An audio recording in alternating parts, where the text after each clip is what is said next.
O fazendeiro proferiu a frase: "Me dê um filho e eu lhe darei a liberdade." Mas em uma noite a mulher se apaixonou perdidamente e o pacto de desespero quebrou antes mesmo de ser selado. Você lembra de um tempo em que a dignidade humana era uma moeda de troca, quando a liberdade tinha um preço medido em trabalho, suor e desespero? Antes de entrarmos nos detalhes sombrios do que aconteceu naquela fazenda isolada, peço que você deixe o seu like, comente de qual cidade está acompanhando essa história e se inscreva no canal para não perder o desenrolar que virá. Era o ano de 1888, não no Rio de Janeiro efervescente, mas nas terras secas do interior de Minas Gerais, onde a lei era ditada pelo proprietário de terras, e a esperança morria sob o sol a pino. A fazenda Bom Retiro era uma ilha de cana-de-açúcar e café em um mar de poeira vermelha. Seu dono, Elias Varela, era um homem forjado em ferro e silêncio. Ele tinha mais de 50 anos, os cabelos grisalhos cortados rentes, os olhos de um azul gelado que pareciam calcular o valor de cada grão de terra sob seus pés. Elias Varela possuía tudo o que o dinheiro podia comprar, exceto uma coisa: um herdeiro legítimo. O casamento precoce com uma prima de saúde frágil havia lhe dado apenas anos de frustração. E, por fim, a viuvez. Clara, por outro lado, possuía apenas o essencial: sua juventude maltratada, suas mãos calejadas pelo serviço na cozinha e na lavoura, e o peso insuportável de duas vidas mais jovens que dependiam dela, seus irmãos, menores, cativos do mesmo sistema que aprendia. Ela tinha 22 anos, mas a vida já lhe havia dado a maturidade amarga de uma mulher de 40. O cheiro de lixívia, sabão de cinzas e terra úmida sempre a acompanhava. A proposta de Elias Varela não veio em um dia de fúria, mas em uma tarde de tédio calculado. Ele a chamou à grande sala, um ambiente que Clara só conhecia através da limpeza minuciosa que fazia semanalmente. O chão de peroba lustrosa refletia a luz da tarde que entrava pelas janelas altas. O ar ali era denso, carregado com o aroma de tabaco caro e cera de abelha. Clara entrou hesitante, os ombros curvados, as mãos postas à frente da cintura, buscando esconder os pequenos tremores. Ela sabia que quando o patrão chamava um servo para a grande sala, não era para elogiar o trabalho. Ele estava sentado em uma poltrona de couro escuro, ao lado de uma mesa robusta onde repousava um copo de cachaça amarelada. Ele não a convidou a sentar. "Clara", ele começou, e sua voz grave parecia preencher todos os cantos da sala. "Você é uma boa moça, trabalhadora, e o que é mais importante, você é sadia. Seus irmãos, eu sei, dependem inteiramente de você. Eles são crianças. O trabalho pesado está cobrando o preço. Você está ciente das dívidas que a sua família tem comigo, não está?" Clara mal conseguia respirar. A dívida era antiga, herdada da miséria de seus pais, uma corrente invisível que aprendia aquela fazenda. "Sim, senhor Elias, estou ciente." Sua voz era um sussurro rouco, um som que se perdia na vastidão da sala. Ele tomou um gole da bebida, fixando nela o olhar frio. "O tempo passa, Clara. O tempo passa, e o que resta de mim é esta fazenda. E uma fazenda precisa de um nome. Precisa de continuidade. Eu não preciso de uma esposa, não quero o drama da sociedade ou as intrigas da cidade. Eu preciso de um filho, um herdeiro." Clara levantou o olhar pela primeira vez, confusa, sentindo um calafrio percorrer-lhe a espinha. O que ele estava insinuando? Ela era uma serva, uma lavadeira, uma auxiliar de cozinha. Nunca pensou que estivesse sequer na periferia dos pensamentos íntimos de Elias Varela. Ele interpretou seu silêncio como choque e continuou, com a praticidade de quem negocia sacas de café. "Eu lhe farei uma proposta que libertará você e seus irmãos. Uma proposta definitiva e sem volta." Ele apoiou os cotovelos nos joelhos, inclinando-se ligeiramente. "Me dê um filho, Clara, um herdeiro forte e saudável que eu possa criar e educar como Varela, e eu lhe darei a liberdade. A dívida será perdoada. Você e seus irmãos terão documentos, dinheiro e poderão sair desta terra e ir para onde quiserem, para sempre. O silêncio que se seguiu foi preenchido apenas pelo crepitar da lenha na lareira distante, apesar do calor da tarde. O ar pareceu rarefeito. Liberdade. A palavra era tão grande, tão poderosa, que Clara quase cambaleou. Era o sonho que a mantinha viva, a esperança de ver os irmãos crescerem sem o peso da servitude. Um filho, senhor. Ela conseguiu perguntar, a vergonha se misturando à necessidade vital. Um filho, ele confirmou, a voz sem emoção. Um único herdeiro. Depois disso, você nunca mais será minha, nem de ninguém, a não ser de si mesma. Você terá sua chance de recomeçar. Ele gesticulou para um pequeno baú de madeira escura ao lado da mesa. Há ouro ali, o suficiente para vocês se estabelecerem em qualquer capital. O pacto começa no próximo ciclo da lua. Se você aceitar, pense bem. É a única chance que você terá de sair daqui sem se tornar uma velha na cozinha. Clara não precisava pensar. A decisão já estava tomada no momento em que a palavra liberdade pairou no ar. A humilhação era um preço pequeno comparado ao futuro de seus irmãos. Eu aceito, Sr. Elias, ela respondeu firme, engolindo a bile na garganta. Ele apenas assentiu, satisfeito com a eficiência da negociação. Não houve toque, nem promessa de carinho, nem sequer uma simulação de afeto. Era um negócio, puro e simples. Clara saiu da grande sala com a cabeça girando. Ela tinha vendido o seu corpo e o seu tempo, mas em troca tinha comprado o futuro. A luz da tarde já cedia lugar ao crepúsculo. O céu estava pesado, de um cinza chumbo que prometia chuva violenta. Ela estava voltando para o anexo dos empregados quando o vento começou a açoitar as árvores, trazendo consigo o cheiro forte de terra molhada, prestes a ser atingida pela chuva. O primeiro trovão ribombou, um som oco e profundo que fez as telhas vibrarem. A fazenda entrou em pânico organizado. Uma tempestade daquele porte poderia destruir semanas de colheita. Elias Varela gritou ordens da varanda, sua voz cortando o vento. Todos os homens se mobilizaram para cobrir os depósitos e fechar o gado nos estábulos. Foi no meio do caos, da correria frenética sob o céu, que se abria em cataratas, que Clara ouviu.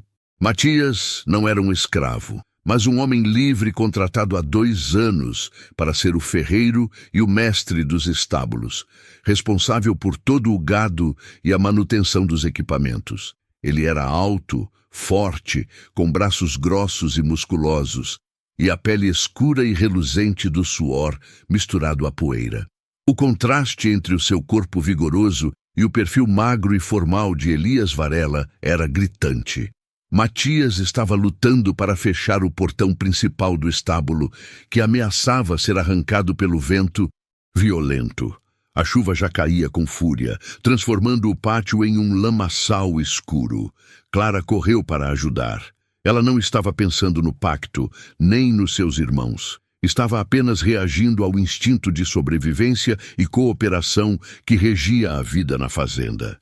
Ela se jogou contra a madeira encharcada, usando todo o peso do seu corpo para empurrar o portão contra as dobradiças, enquanto Matias lutava para enfiar a trava de ferro. Por um momento eles ficaram colados, corpo a corpo, sob a tempestade implacável.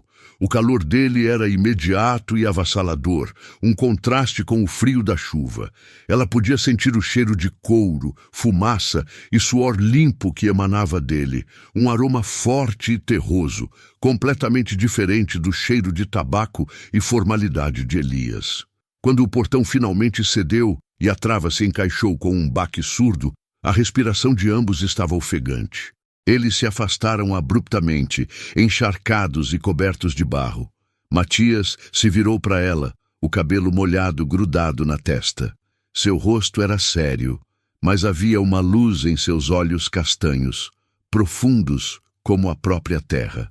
Ele não sorriu, mas o canto de sua boca se ergueu em um gesto quase imperceptível de gratidão. "Obrigado, Clara", ele disse, a voz rouca, quase perdida no rugido do trovão. "Você me salvou de quebrar um braço. Aquele foi o instante. Não foi a beleza formal, mas a força bruta e a gratidão honesta que a atingiram como um raio. Naquele olhar, sob a luz dramática do relâmpago que rasgou o céu, não havia cálculo, não havia dívida, não havia negociação. Havia apenas uma conexão humana, intensa e elétrica, que prometia algo real. Clara sentiu o sangue correr mais rápido nas veias, um rubor de vergonha e excitação subindo-lhe ao pescoço. Ela acabara de vender seu corpo ao patrão em troca de um futuro sem amor, e no mesmo instante seu coração traía o acordo, entregando-se de graça a um homem que mal conhecia. Ela se afastou rapidamente, voltando para o abrigo, a cabeça baixa, o coração batendo descontroladamente como um tambor na chuva. A liberdade era dela, sim, mas agora tinha um gosto amargo, pois em meio à fúria da tempestade, Clara soube. Ela havia se apaixonado, perdidamente. E a noite prometida a Elias Varela seria apenas uma mentira viva, carregada por um amor que ela não podia ter. Ela se recolheu ao pequeno quarto úmido, fechando a porta para o mundo caótico lá fora. A água escorria de suas roupas, formando poças no chão de terra batida. Ela tremia, mas não de frio. Ela tremia pela magnitude do erro que acabara de cometer, não com Elias Varela, mas consigo mesma. O pacto estava selado, a data marcada, e ela já estava comprometida com a maternidade por obrigação. Mas seu coração agora pertencia a Matias, o homem do barro e da força, o homem que ela não podia ter e que nem sequer sabia o quanto ela o desejava. O medo deu lugar a uma sensação perigosa, a rebeldia. E se ela pudesse ter tudo? E se a liberdade conquistada não precisasse vir acompanhada da miséria da alma? O plano de Elias Varela era frio e lógico. O que ela sentia por Matias era a antítese, quente, irracional, uma chama acesa no meio da chuva. Clara precisava esquecer. Ela precisava focar na liberdade de seus irmãos, mas sempre que fechava os olhos, ela via Matias, a silhueta poderosa, o olhar intenso que lhe prometia tudo, o que Elias Varela jamais poderia dar. E essa visão se tornou sua maior fraqueza e sua única esperança. A noite seria longa, e a decisão que a libertaria, agora, parecia a que a prenderia na mais dolorosa das prisões, a do desejo proibido. A fazenda Bom Retiro, que antes era apenas sua prisão, agora se transformava no palco de uma tragédia silenciosa, onde um herdeiro era prometido e um coração era roubado. O pacto de Elias Varela dizia: "Me dê um filho e eu lhe darei a liberdade." Mas em uma noite, a mulher se apaixonou perdidamente, e essa paixão começou a desmantelar a lógica fria do fazendeiro, prometendo ruína a todos. Você lembra de um tempo onde a moralidade era um luxo que apenas os livres podiam pagar? Lembra-se da fazenda Bom Retiro, com seu cheiro forte de terra molhada e a injustiça que pairava sobre a família de Clara, uma jovem forçada a um acordo impensável. Ela era a esperança e o sacrifício de seus irmãos. E se você entende a dor de ter que escolher entre a alma e a sobrevivência, deixe seu like neste relato. Diga-nos de qual cidade nos assiste agora e não se esqueça de se inscrever para acompanhar a jornada dessa mulher que desafiou o destino. Clara se moveu pela manhã com a cabeça pesada, cada tarefa doméstica parecendo um fardo insuportável. O sol subia, lançando um dourado pálido sobre o telhado de telhas vermelhas da sede, mas a luz não chegava ao seu coração. O ar cheirava a café forte, queimando na brasa, e a cera de abelha, usada para polir a mobília de mogno de Elias, mas ela só conseguia sentir o aroma da terra molhada e do suor salgado que Matias trazia consigo. Ela tentava manter os olhos baixos, focada nos pratos de porcelana fina que limpava na cozinha, cada movimento metódico, buscando anular o caos interno. Mas a sombra de Matias era inevitável. Ele era o capataz, o homem da confiança de Elias, e seu trabalho exigia que ele estivesse em toda parte, fiscalizando os trabalhadores e, consequentemente, a área de serviço externa, que ela ocasionalmente precisava acessar para buscar lenha ou água fresca do poço. Aquele dia, a rotina conspirou a favor do seu desejo perigoso. Elias Varela havia partido cedo para a cidade, levando consigo um carregamento de café. A ausência do patrão trazia uma estranha permissividade ao ar, um silêncio que clamava por transgressão. Um barril pesado de água precisava ser movido do lado da lavanderia para o estábulo dos cavalos mais valiosos. Clara estava encarregada da tarefa com mais 2 servas, mas o peso era absurdo. Foi Matias quem apareceu, a silhueta poderosa emoldurada pela luz forte do meio-dia. Ele não deu ordens, apenas avaliou a situação com um olhar rápido. Seus braços eram grossos, a pele escura brilhando com o esforço habitual do trabalho pesado. Ele vestia uma camisa de algodão surrada, aberta no peito, revelando músculos tensos e a cicatriz antiga que Clara havia notado na noite da tempestade, uma marca que parecia contar uma história de luta e sobrevivência que ela mal podia imaginar. "Deixe que eu faço isso", ele disse, a voz grave ressoando no pátio silencioso, um som que parecia vibrar diretamente em seu peito. Ele não estava falando com Clara, mas com as outras mulheres, dispensando-as com um gesto discreto. Ele esperou que elas se afastassem, permitindo que a proximidade com Clara fosse prolongada e perigosamente íntima. Ele não pediu ajuda, mas enquanto ele inclinava o barril, o esforço o fez grunhir levemente. Clara, movida por um impulso que era mais desejo do que dever, se aproximou e apoiou a mão na borda fria do barril, oferecendo um contrapeso mínimo. Seus dedos se tocaram brevemente, o choque elétrico da pele contra a pele desmentindo a frieza do metal. Ele a olhou. Seus olhos, usualmente alertas e distantes, agora a fitavam com uma intensidade que a desarmou. "Você tem trabalhado mais cedo, Clara", disse Matias, sua observação mais uma constatação de um estado de espírito do que de um horário. "Seus olhos estão cansados. O fazendeiro tem lhe exigido muito?" Essa pergunta era um punhal. Sim, Elias exigia muito. Sua liberdade, seu corpo, seu futuro. Mas o peso real que a fazia acordar antes do sol e dormir tarde não era a labuta. Era a consciência de que ela havia prometido a vida que deveria ser dele, a vida que ela secretamente desejava construir com ele para o homem que a mantinha cativa. "É preciso que se faça", ela murmurou, apertando o pano úmido em suas mãos. Ela estava mentindo. O que era preciso fazer era esquecer Matias, focar na liberdade de seus irmãos e fechar seu coração. Mas ele estava ali, real e quente, desfazendo toda a sua lógica sacrificial. "Não é o fazendeiro", ela repetiu, desta vez com mais força, a verdade escapando como fumaça. "É o medo." Matias parou de rolar o barril. O cheiro de suor dele, quente e terroso, preencheu o espaço entre eles. Ele era alto, forte e, naquele momento, parecia o único porto seguro em um mundo de incertezas cruéis.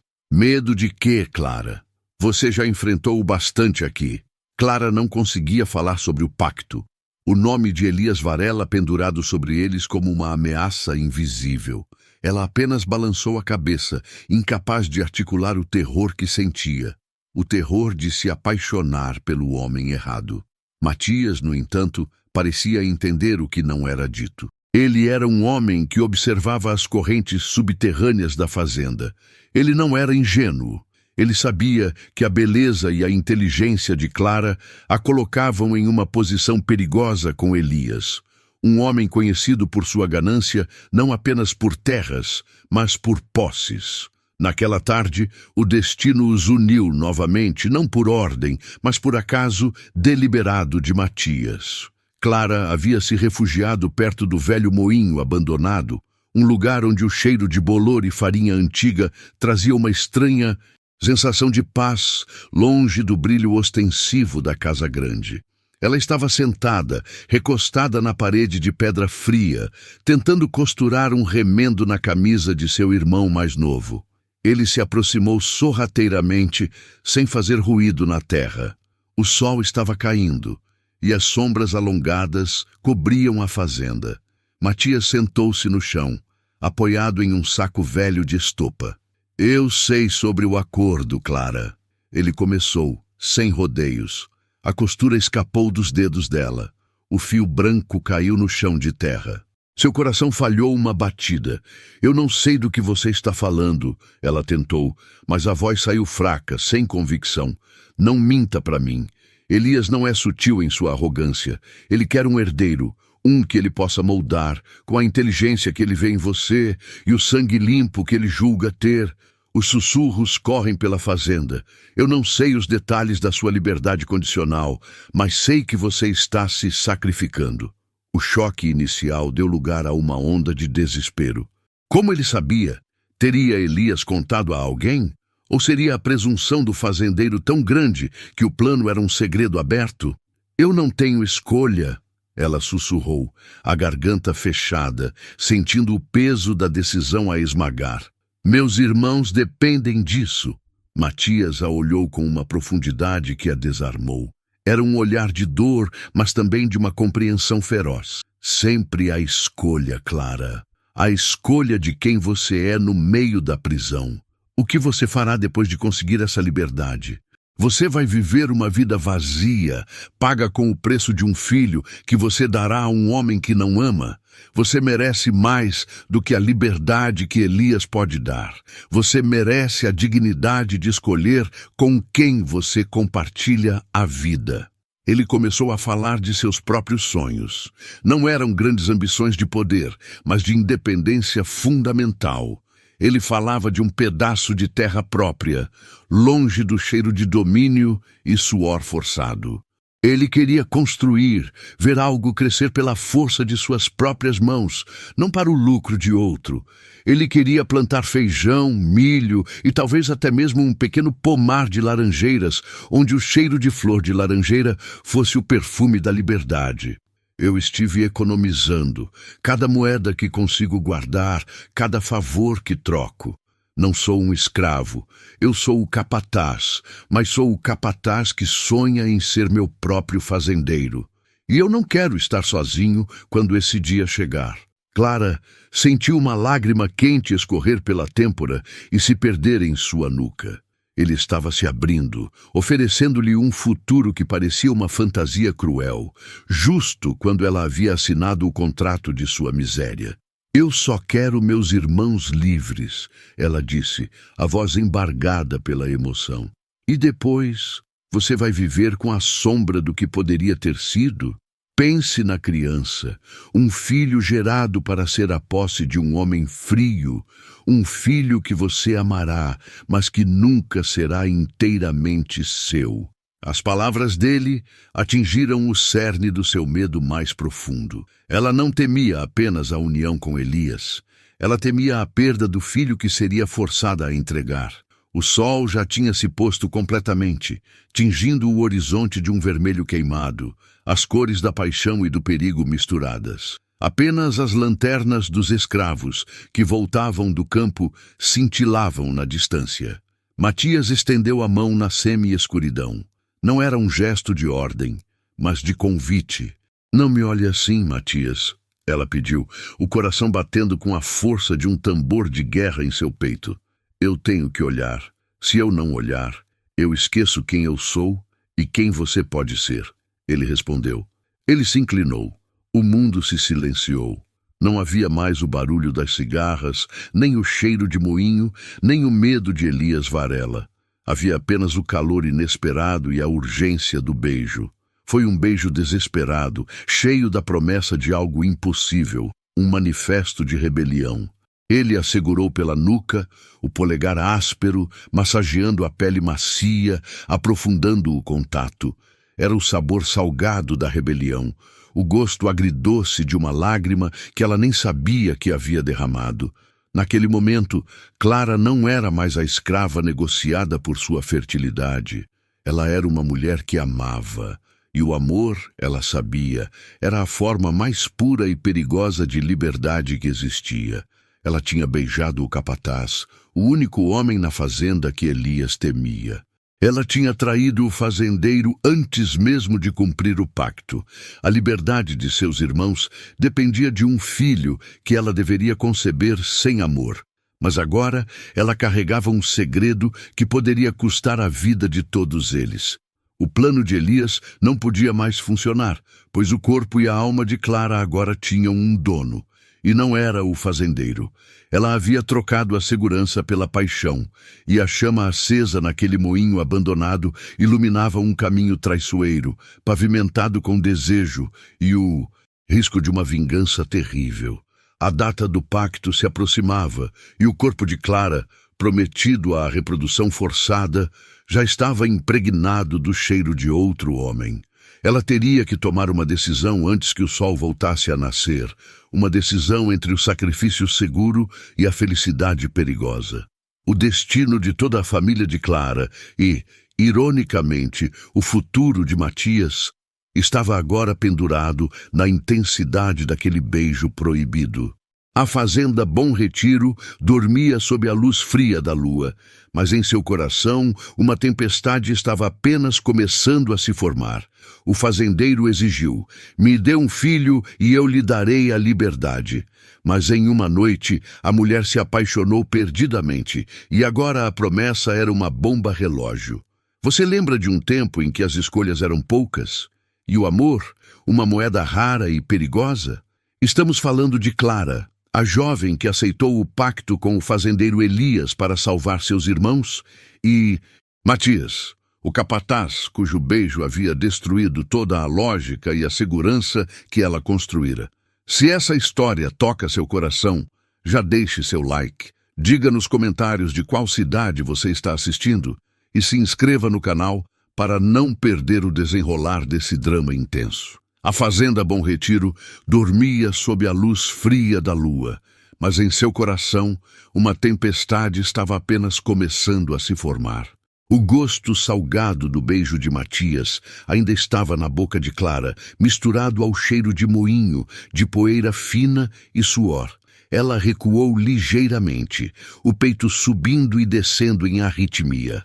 A realidade atingiu-a não como um sussurro, mas como o golpe seco de um chicote na pele.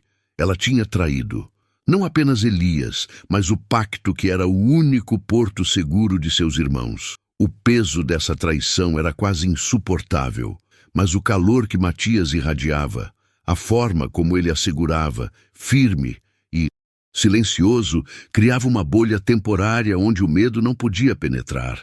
Clara murmurou, a voz rouca, quase irreconhecível: "Matias, o que nós fizemos?" Ele a olhou, os olhos escuros brilhando na penumbra. Ele não mostrava arrependimento, apenas uma determinação feroz que ela nunca tinha visto. "O que fizemos, Clara, foi o que o coração pedia há muito tempo." Ele passou o polegar pela sua bochecha. Ele a amava, ela sabia, com a mesma intensidade perigosa com que ela o amava.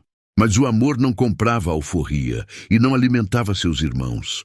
Ela o empurrou suavemente, voltando à urgência de sua situação. "Não pense em mim, pense nos meus irmãos. Elias, se ele souber, se ele desconfiar que eu o traí antes de cumprir a promessa, ele vai nos destruir a todos." A ameaça era real, palpável como o ar frio da madrugada, que começava a esfriar o celeiro. Matias apertou os punhos. Ele sabia o que Elias era capaz de fazer. O capataz conhecia as sombras do fazendeiro melhor do que ninguém. Ele sabia que o pacto era a garantia de Elias e que qualquer quebra dele seria vista como uma afronta pessoal, um desafio à sua soberania. Ele prometeu a liberdade deles em troca de um filho, e agora o tempo do retorno dele se aproxima. "Ele me prometeu que voltaria no final desta semana." Ela estremeceu. O final da semana era o limite. Se ela concebesse o filho de Elias, a liberdade de seus irmãos seria garantida. Se ela fosse pega com Matias, ou se Elias percebesse que ela não estava mais pura para o pacto, Matias respirou fundo, puxando-a para perto novamente, mas desta vez em um abraço protetor e sério, sem o calor da paixão, mas com o peso da responsabilidade. Eu te darei a liberdade, a você e aos seus irmãos. Ele disse isso não como uma promessa vã, mas como um juramento selado pela fúria de seu próprio desejo de justiça. Mas como? Ela perguntou, desesperada.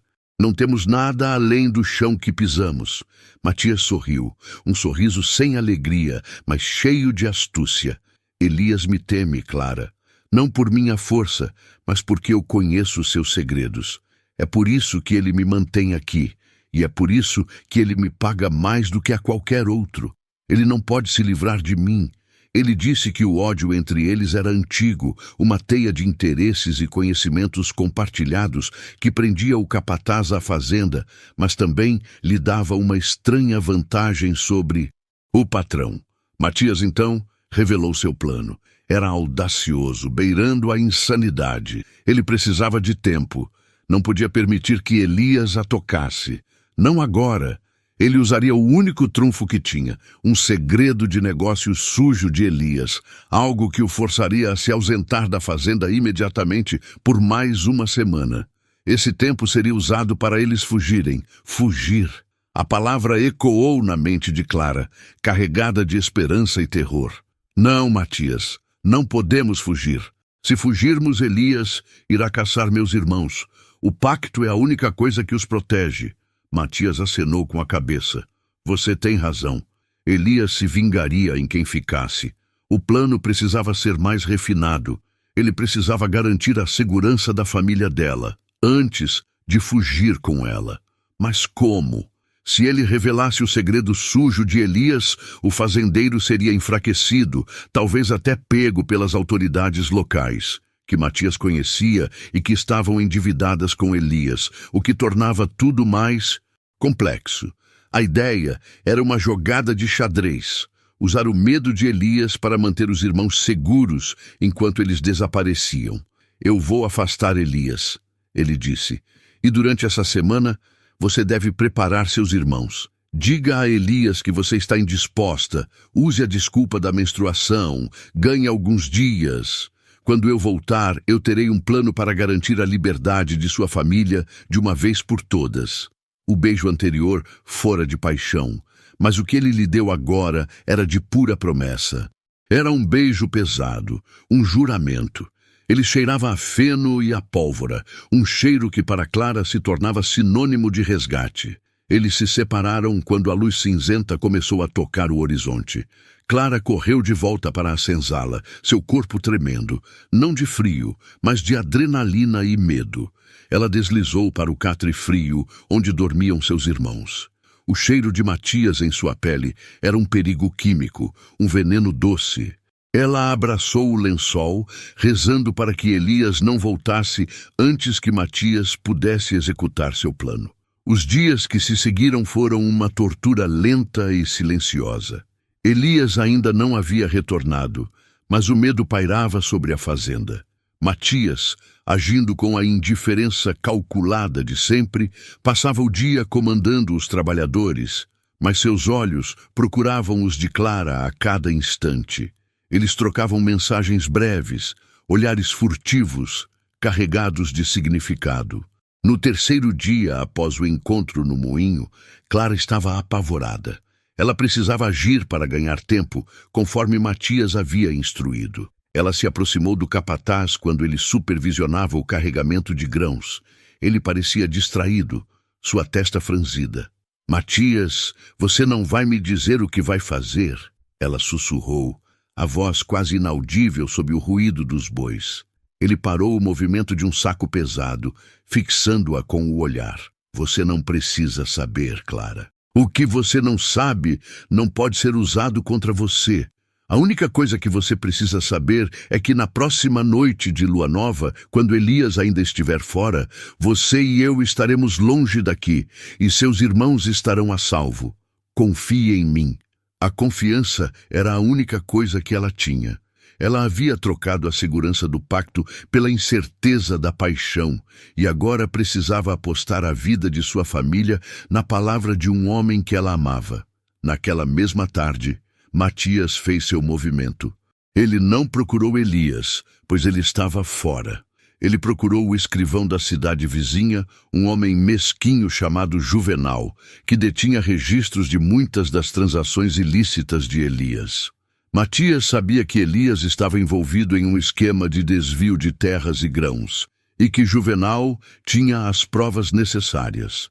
O plano de Matias era simples: chantagear Juvenal, forçá-lo a enviar uma carta urgente a Elias, convocando-o para resolver uma emergência contábil que ameaçava expor suas atividades. A carta foi enviada na manhã seguinte. Ela chegou a Elias, que estava em uma fazenda vizinha no meio de uma negociação de gado.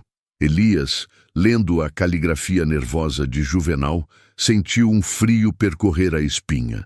Seus negócios sujos eram sua verdadeira vulnerabilidade. Ele não podia arriscar a exposição. Furioso, ele suspendeu a viagem de volta ao Bom Retiro. Ele precisava ir para a cidade e resolver o problema imediatamente.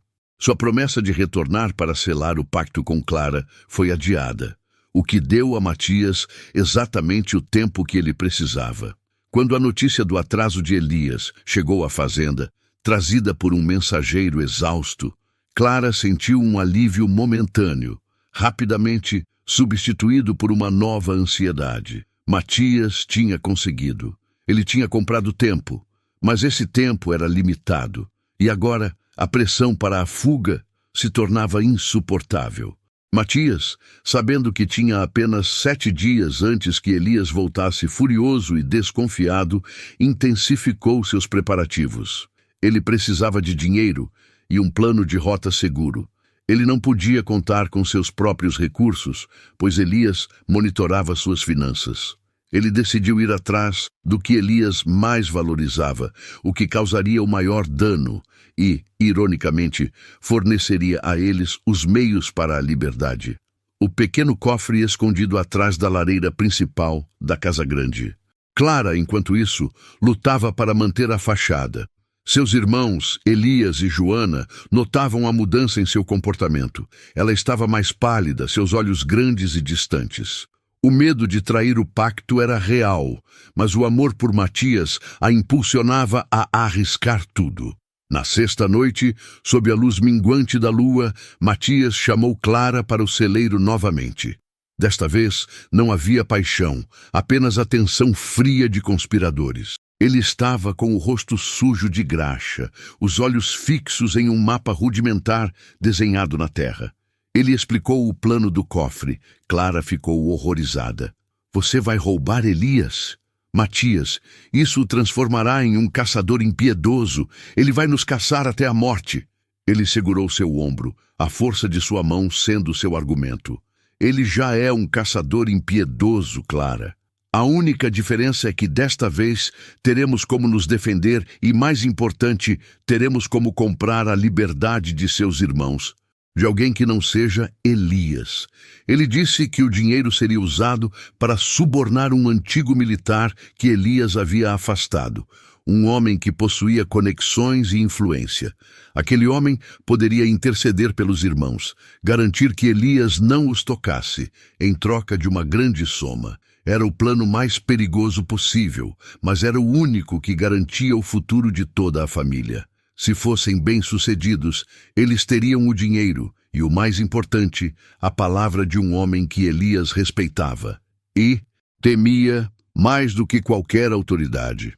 O dilema de Clara atingiu seu ápice: sacrificar a moralidade para obter a liberdade ou se entregar a Elias e viver uma vida de segurança e vazio. Ela escolheu Matias. Naquela noite, antes de Matias partir para a Casa Grande, Clara o abraçou com a força de quem se despede para sempre. Eu estou com você, mas se algo der errado, se Elias voltar e me encontrar, jure que você garantirá a vida de meus irmãos. Matias, ele me deu a vida deles em troca de um filho. Se eu falhar, eu o quero vivo e livre para protegê-los. Matias a olhou profundamente. Ele não prometeu a liberdade deles, ele prometeu a vida deles. O acordo era selado. Ele se afastou, desaparecendo na escuridão. Clara esperou, cada som da noite transformado em um sinal de alarme.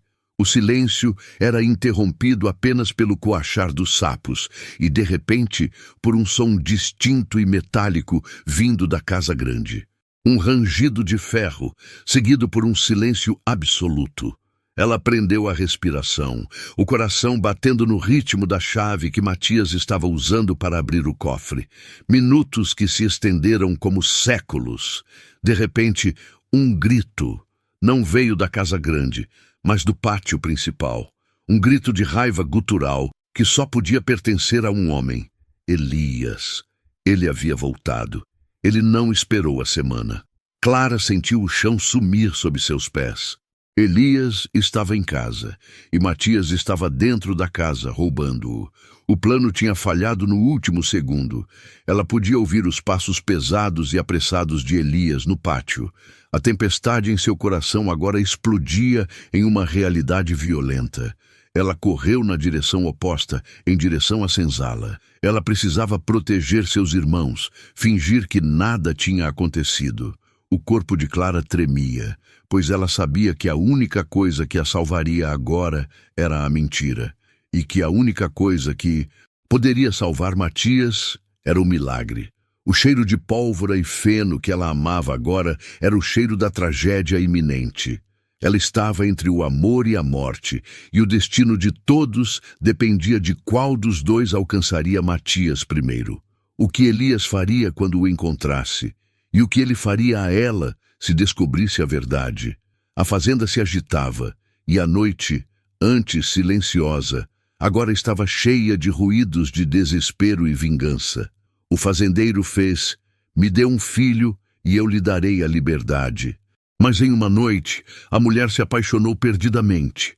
E naquela noite de tempestade, o plano desmoronou em sangue e traição. Você lembra de um tempo onde a liberdade tinha um preço de vida e o amor era a única moeda de troca que não podia ser paga?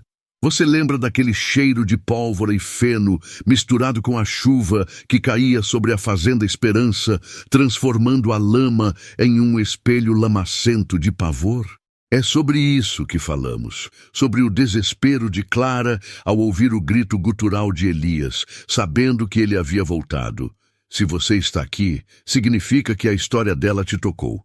Deixe o seu like, comente de qual cidade você está assistindo para sabermos até onde a voz de Clara alcançou e, claro, se inscreva no canal para não perder o desenrolar dessa tragédia.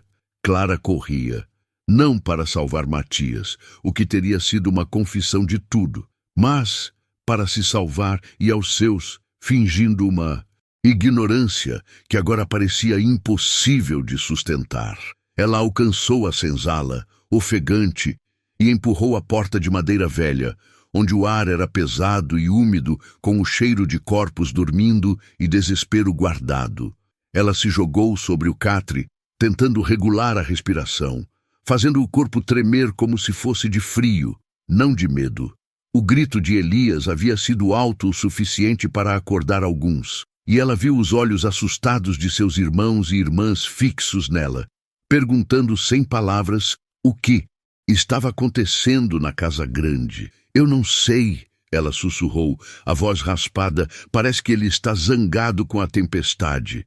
Ela forçou um sorriso pálido, mas o som que veio a seguir apagou qualquer simulação de calma. Foi o som de vidro se estilhaçando violentamente na casa grande, seguido por um rugido, não de raiva cega, mas de raiva focada, de caça.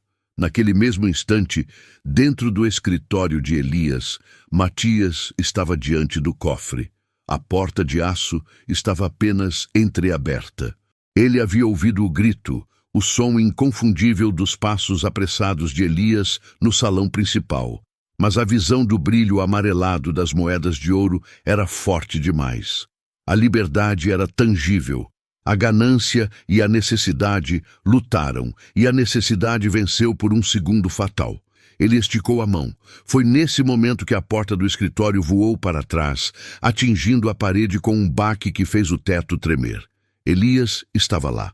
Não o Elias bêbado e sonolento que Matias esperava que chegasse daqui a dias, mas o Elias sóbrio, furioso, Um homem cujo território havia sido violado, cuja possessão mais valiosa, o ouro guardado, estava sendo tocada.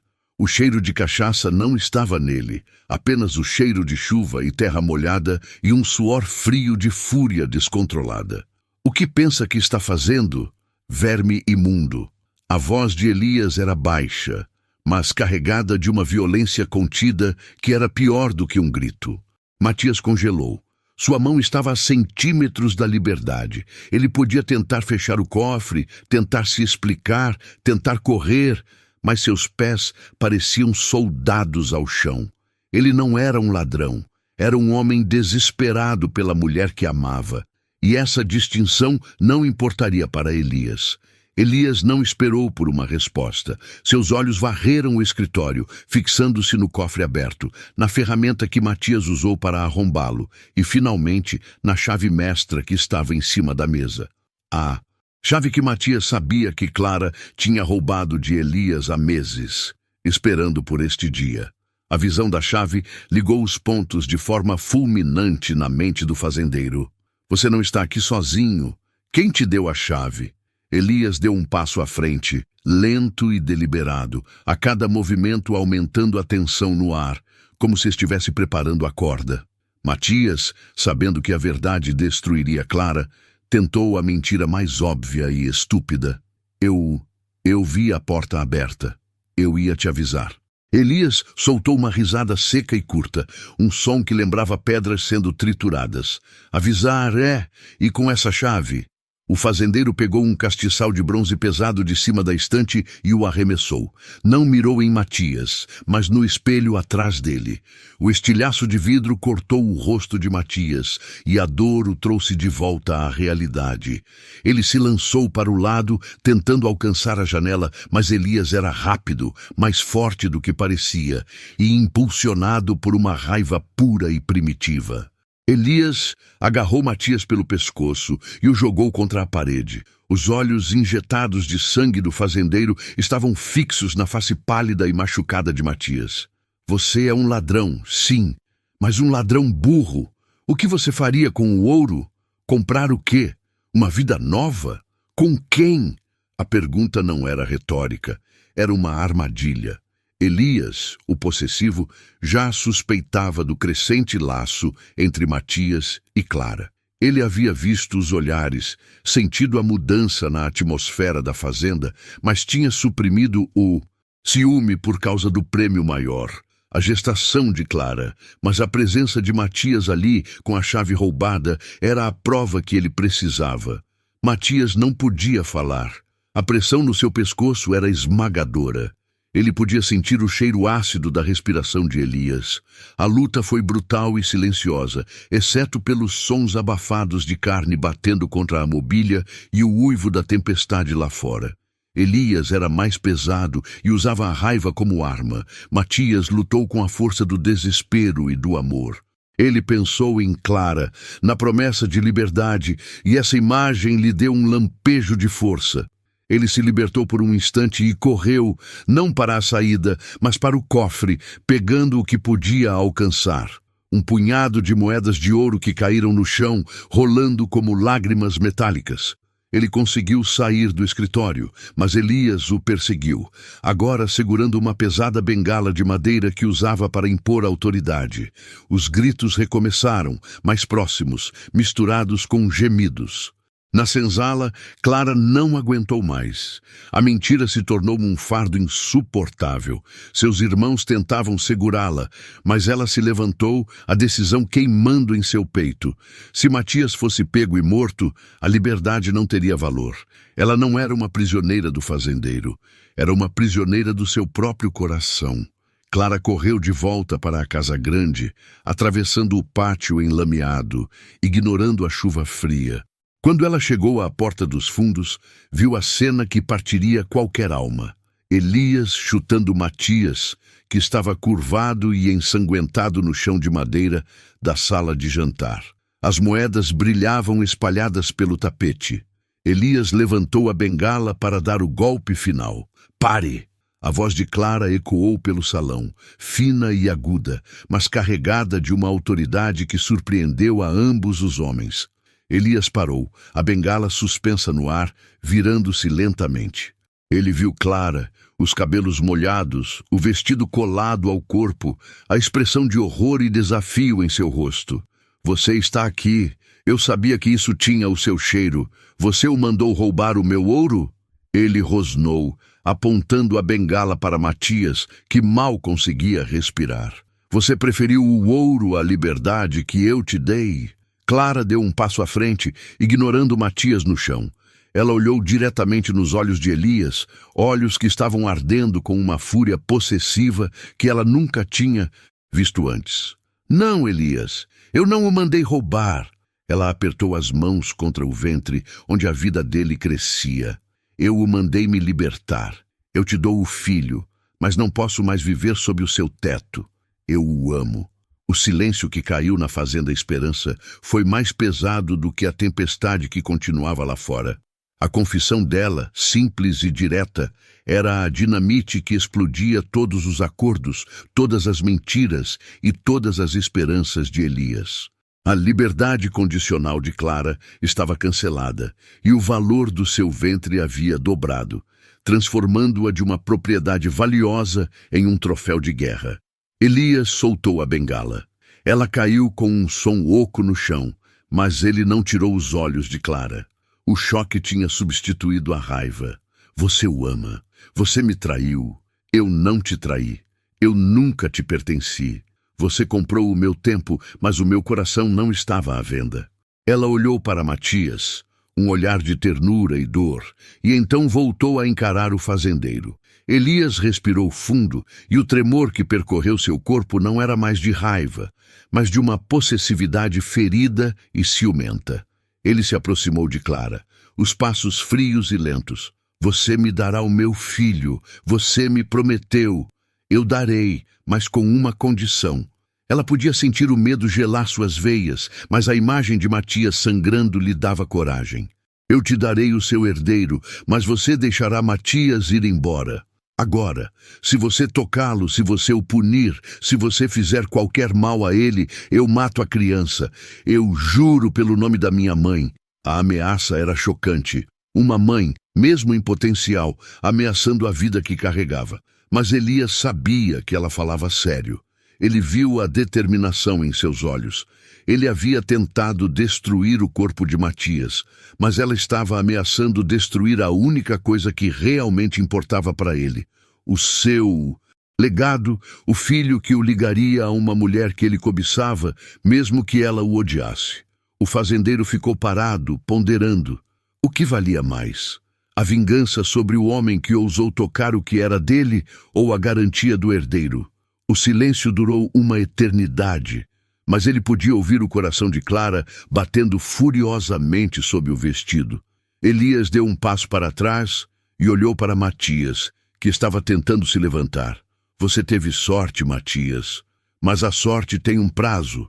Elias ordenou aos capangas que apareceram com o barulho que jogassem Matias para fora da propriedade, para longe da vista de Clara. Mas ele não ordenou que o matassem.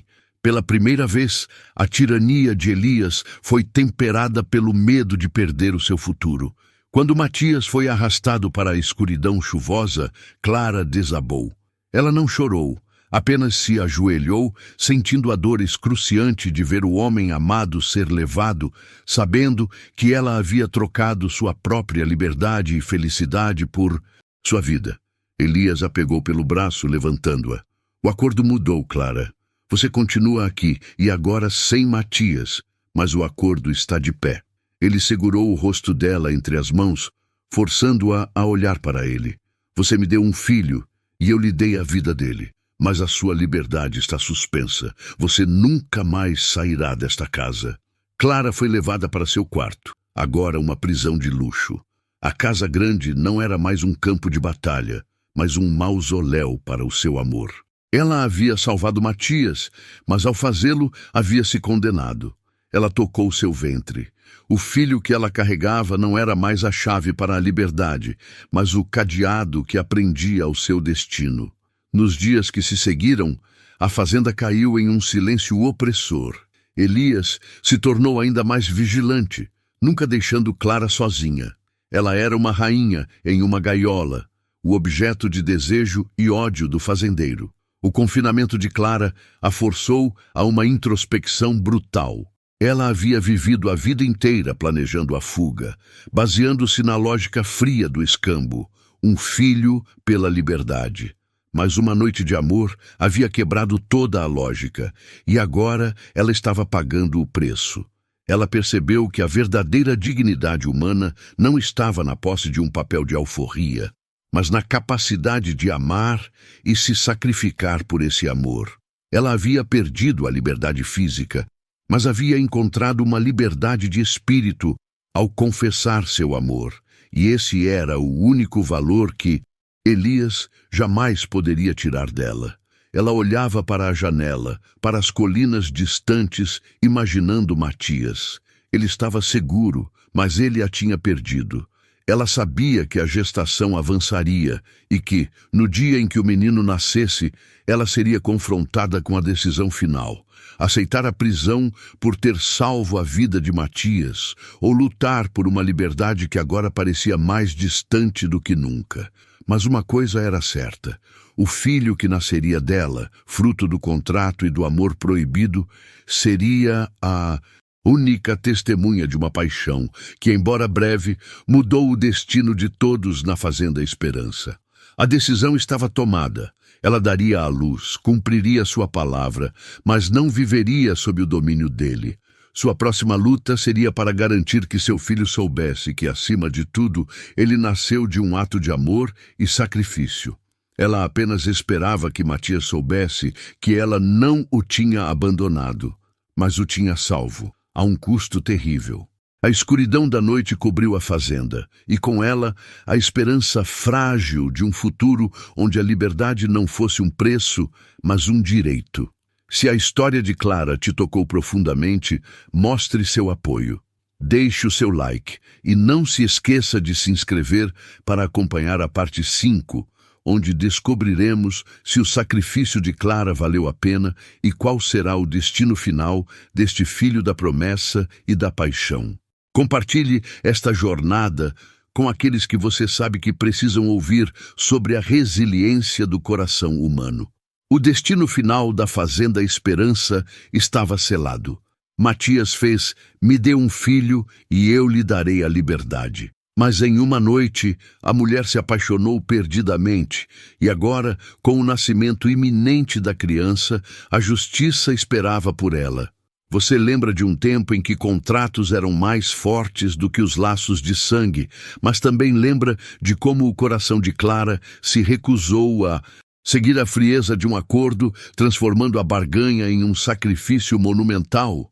Onde a tínhamos deixado, ela estava preparada para enfrentar a punição por ter salvado Matias do veneno de Elias, garantindo que o filho nascesse livre, mesmo que ela permanecesse presa.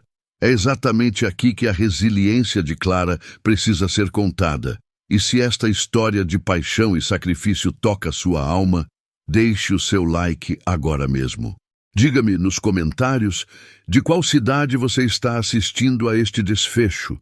E não se esqueça de se inscrever para não perder nenhuma jornada emocionante que compartilhamos aqui. Os meses seguintes foram banhados pela angústia silenciosa de todos. Clara não estava em uma cela, mas a fazenda inteira se transformou em uma prisão para ela. Matias, ainda convalescente e mergulhado na dor da traição que ele acreditava ter sofrido, havia mantido a palavra apenas em parte. Ela estava isolada em uma ala distante da casa principal, sob vigilância constante, aguardando o parto. Ele não a visitava. O rancor dele era palpável, um peso frio que pairava sobre a fazenda. Ele acreditava que, após ter cumprido seu papel de salvar a vida dele, ela deveria ter fugido, mas ao invés disso, ela permaneceu, desafiando a lei e a moral da sociedade ao ser a principal suspeita de tentativa de homicídio. O silêncio entre eles era a maior tortura, um abismo de mágoa construído sobre mal-entendidos e orgulho ferido. Foi Dona Helena, a matriarca discreta e observadora, quem finalmente não suportou mais o peso da mentira. Ela tinha visto o suficiente. Tinha visto Elias, o capataz frustrado, agir com inveja e malícia, e tinha acompanhado os movimentos desesperados de Clara naquela noite fatídica. Ela sabia a verdade que poderia destruir Matias ou salvá-lo de sua própria dor. Em uma tarde fria, sentou-se ao lado do filho, que mal tocava a comida, os olhos vazios.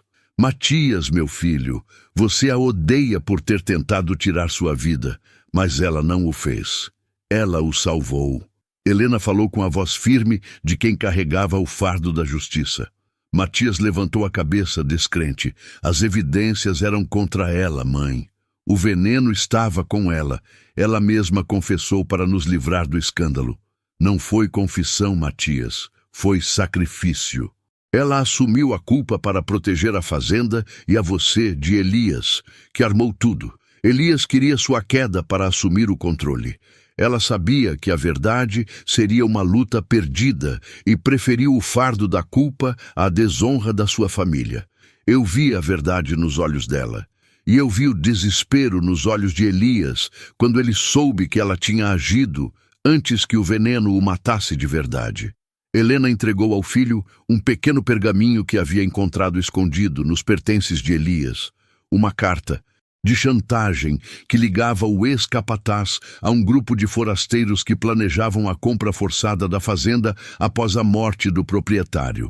O pergaminho era a prova irrefutável de que Clara era inocente de qualquer intenção de maldade. Ela era, na verdade, sua salvadora, a preço de sua própria dignidade.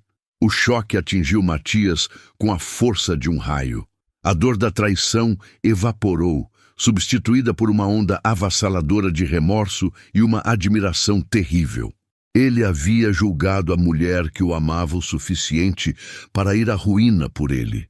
Ele havia deixado que ela sofresse sozinha, esperando o nascimento do filho que era fruto daquela mesma paixão que o salvara. Sem pensar, ele se levantou, cambaleando ligeiramente devido à convalescença ainda incompleta, e correu em direção à ala onde Clara estava isolada. A fazenda parecia tremer sob o peso de sua revelação tardia. Ao chegar ao pequeno quarto, a porta estava entreaberta. O ar estava pesado, carregado de um cheiro doce e metálico. As dores do parto haviam começado horas antes. Uma parteira e uma serva auxiliavam Clara, que gemia em um esforço primal, suor escorrendo pela têmpora. Matias parou na soleira da porta, o coração batendo descompassado. Ele não viu a prisioneira que ele pensava ter desprezado, mas a guerreira que lutava para trazer a vida, uma vida que era a prova viva do amor deles.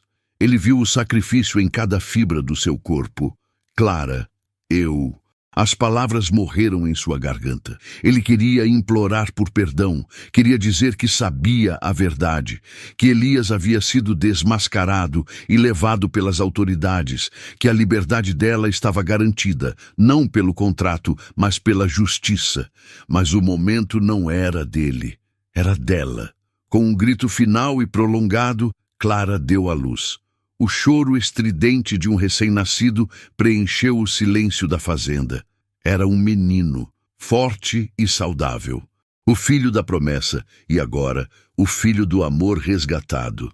A parteira limpou o bebê e o colocou nos braços de Clara, que, exausta, sorriu. Era um sorriso que Matias nunca tinha visto, um sorriso de plenitude e dignidade. Clara olhou para ele parada na porta. Seus olhos não tinham acusação, apenas uma tristeza profunda. O que você fará agora, Matias? O trato está cumprido. Você tem seu filho. Matias, incapaz de falar, apenas se ajoelhou ali, no chão frio, observando a força daquela mulher que tinha arriscado tudo por ele. Eu não posso te dar a liberdade, Clara. Matias finalmente encontrou a voz, embargada pela emoção. Eu não posso te dar a liberdade porque você já a conquistou e a conquistou com um preço muito maior do que eu poderia pagar. Você me salvou e me ensinou o que é a dignidade. O contrato está desfeito. Você é livre, Clara. Livre de mim, livre da fazenda, livre para ir para onde quiser. E perdoa-me por ter duvidado de seu coração. As lágrimas desceram pelo rosto de Clara, não por alívio da liberdade, mas pela redenção daquele homem que ela amava. Ela sabia que a liberdade que ele lhe oferecia era real, completa. Mas ela não queria a liberdade para fugir dele. Ela queria a liberdade para escolher permanecer ao lado dele. A reflexão era pesada. Ela tinha lutado tanto para garantir que seu filho nascesse livre, que ela tivesse a opção de escolher o seu destino. Agora que a opção estava diante dela, ela percebeu que seu destino estava atrelado a Matias, mas não mais por obrigação, e sim por escolha. Ela pegou a mão dele, suja de poeira e remorso, e a levou até o pequeno corpo do bebê, o pequeno Lucas, como ela decidiu chamá-lo. Nós somos livres, Matias, não apenas eu, mas nós. Nós quebramos o ciclo da barganha e da dor. Eu não quero ir embora. Eu quero ficar não como sua serva, não como a mãe de seu herdeiro por contrato, mas como sua igual, sua parceira, sua mulher, que escolhe este lugar e este homem para criar o nosso filho. Você me dá a liberdade e eu a uso para ficar. O silêncio que se seguiu foi o mais profundo de suas vidas. Matias entendeu a profundidade daquele pedido. Ela não queria a fazenda, ela queria o coração dele, limpo e honesto. Ele se levantou, pegou o filho com cuidado e beijou Clara com a devoção de quem tinha recebido uma segunda chance de viver e de amar. A reconstrução da Fazenda Esperança começou naquele dia, não pela terra e pelo gado, mas pela restauração da confiança e da honra. Elias, preso, pagaria por seus crimes.